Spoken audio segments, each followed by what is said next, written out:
સહજાત્મ સ્વરૂપ પરમ ગુરુ જય પ્રભુ. પ્રતિક્રમણ જે સંપ્રદાયમાં કરાય છે તે કરવું કે નહીં તે તમારો પ્રશ્ન છે. આલોચના પ્રતિક્રમણ કરવાનું જ છે, નહીં તો જીવ કેમ અને ક્યારે છૂટે. આ તો આવશ્યક કર્મ કહ્યું છે. વળી જ્ઞાની પુરુષ કોઈ પણ બાહ્ય ક્રિયાનો નિષેધ કરતા જ નથી. જીવનું કલ્યાણ સત્પુરુષના લક્ષ્યમાં હોય છે. સર્વસામાન્ય માટેનો બોધ તો વિધેયાત્મક હોય, પણ માત્ર પાત્ર જીવને તો નિષેધાત્મક બોધ પણ જ્ઞાની આપે છે. કદાગ્રહ છોડાવવા અમુક ક્રિયા મુકાવે અને ફરી તેની તે જ ક્રિયા કરવા કહે. પત્રસુધા બોધામૃત ભાગ 3માં 1121માં પત્રમાં, જૂની આવૃત્તિમાં 915માં પત્રમાં પૂજ્ય બ્રહ્મચારીજી કહે છે કે સંપ્રદાયનું પ્રતિક્રમણ શીખવામાં હરકત નથી, પણ આજ્ઞા ભક્તિનો ક્રમ ચૂકી ન જવાય તે અગત્યનું છે. વચનામૃત 21ના 98માં બોલમાં પરમ કૃપાલદેવે બોલ્યું છે કે કોઈ પણ શુદ્ધ અશુદ્ધ ધર્મકરણી કરતો હોય તો તેને કરવા દો, પરંતુ પ્રથમ શું કરવું જોઈએ તે અંગે પરમ કૃપાલદેવે વચનામૃત 491માં બોલ્યું છે કે સર્વ દુઃખથી મુક્ત થવાનો અભિપ્રાય જેનો થયો હોય તેણે આત્મા ગવેશવો, અને આત્મા ગવેશવો હોય તેણે યમ નિયમ આદિ સર્વ સાધનોનો આગ્રહ અપ્રધાન કરી સત્સંગ ગવેશવો. ગતાનુગત ક્રિયા કરતા જેમાં ખાસ સમજણ ન પડતી હોય, અર્ધમાગધી પ્રાકૃત સંસ્કૃત ભાષા ખાસ સમજાતી ન હોય, એક રૂઢિ તરીકે પોતાના મતની ક્રિયા હોવાથી કર્યા કરે અને કાળ ગાળે તે અંગે જ્ઞાનીઓ જીવને ચેતવે છે. ધાર્મિક ક્રિયા આત્મજ્ઞાનને લક્ષ્ય થાય તો તે અનુમોદનીય જ છે, નહીં તો માત્ર અસદ અભિમાનનું કારણ બને છે અને હું ધર્મ કરું છું એમ ભ્રાંતિથી મનાય છે. લયું સ્વરૂપના વૃત્તિનું ગ્રહ્યું વ્રત અભિમાન એવું થાય છે. આમાં ગ્રહે નહીં પરમાર્થને, ફક્ત લૌકિક માન મેળવે. ભાષા સમજે નહીં, શું બોલાય છે તે અર્થ સમજાય નહીં. સમજાય નહીં તો વિચાર ક્યાંથી ઉદ્ભવે? સમજાવણ ઉપકાર શો અને સમજે જીન સ્વરૂપ. પ્રતિક્રમણ કરતા તેના અર્થો જે જાણે છે અને તેમાં એક લક્ષ્ય રહે તો મહત્ફળનું કારણ છે. ભલે ને તે ગમે તે ભાષામાં હોય. ભાષાને શું વળગે ભૂર, રણે ચડે તે તો રણશૂર, પૂજ્ય પ્રભુશ્રીજી કહેતા. બ્રહ્મચારીજી એક મુમુક્ષુને લખે છે કે પરમ કૃપાલદેવના વચનોનો પોતે સમજો એટલો જ અર્થ છે એમ ન માની લેવું, પણ આ વચનોમાં વધુને વધુ સમય ફાળવીને ઊંડા અભ્યાસે આશય પકડાય ત્યારે ભેદ પકડાશે. સ્વચ્છંદ મત આગ્રહ તજી વર્તે સદગુરુ લક્ષ, સંકિત તેને ભાખિયું કારણ ગણી પ્રત્યક્ષ. જે કુળમાં જીવ જન્મે તે કુળની ધર્મની ગણાતી ક્રિયાઓ આરતતા આરતતા અનંતકાળ વીતી ગયો, પણ કલ્યાણ થયું નહીં એ તો પ્રત્યક્ષ જણાય છે. તેથી જ્ઞાનીઓ આ અંગે ફરી ફરીને ઊંડો વિચાર કરવા બોધે છે. મુખપાઠે થયેલ ભક્તિના પાઠો વગેરે વારંવાર વિચારે તો જે ભાષા સમજાય એવી હોય ત્યાં વધુ લાભ થાય એ સહેજે સમજાય એમ છે. સમય હોય તો 20 દોહરા કે મંત્ર સ્મરણ જેટલી વધુ વાર થાય તેટલો વધુ લાભ છે. પ્રભુશ્રીજી બોધમાં કહેતા કે 20 દોહા લાખ વાર બોલે તો પણ ઓછા છે. અને બ્રહ્મચારીજીએ બોધ્યું છે કે સ્મરણ મંત્ર સજાત્મ સ્વરૂપ પરમગુરુ તો જીભને ટેરવે રેણ એટલે કે વેલ્ડિંગ કરી દેવું જોઈએ. એક પણ પળ એ વિના જવી ન જોઈએ.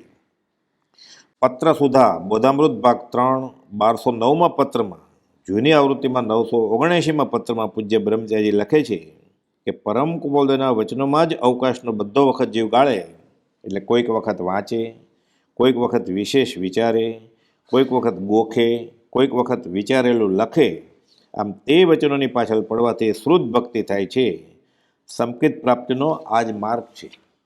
શ્રુત અનુભવ વધતી દશા નિજ સ્વરૂપ અવભાસ્યું રે, ધન્ય રે દિવસ આહો.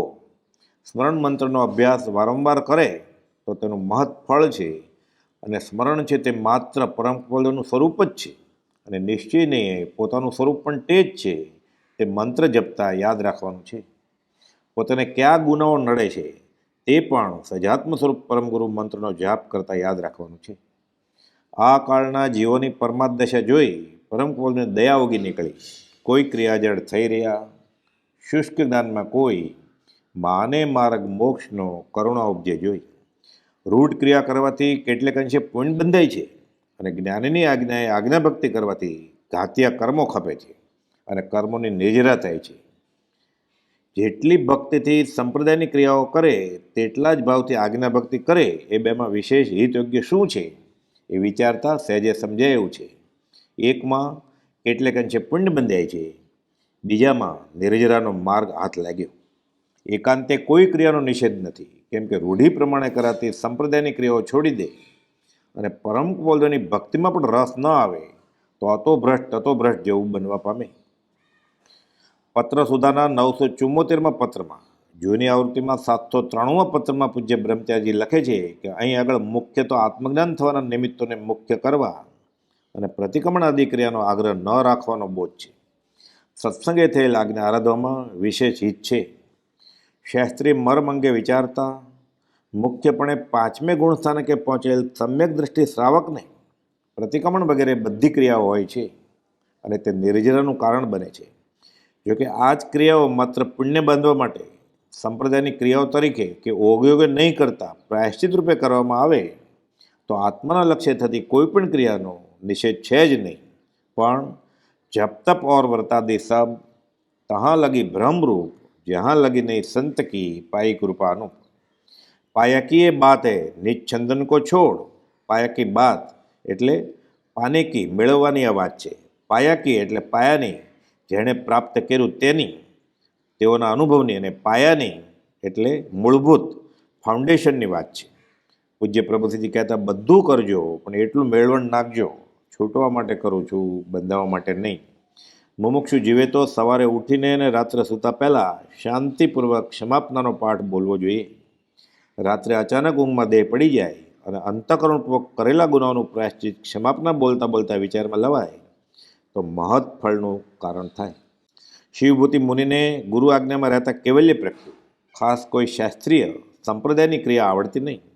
હેમંત કુમાર આજ્ઞા પ્રમાણે ગુનો કબૂલી આલોચે છે, ગુનાનું યથાર્થ પ્રાયશ્ચિત કરે છે અને છૂટી જાય છે. આ કાળચક્રનો સૌ પ્રથમનો દાખલો. મેં બહુ ભૂલ કરી, ઊંડા ઉતરી વિચાર્યું, તે પણ કટાસના પર નહીં, હાથની અંબાડીએ, અને કૈવલ્ય પ્રગટ્યું માતા મરું નહીં.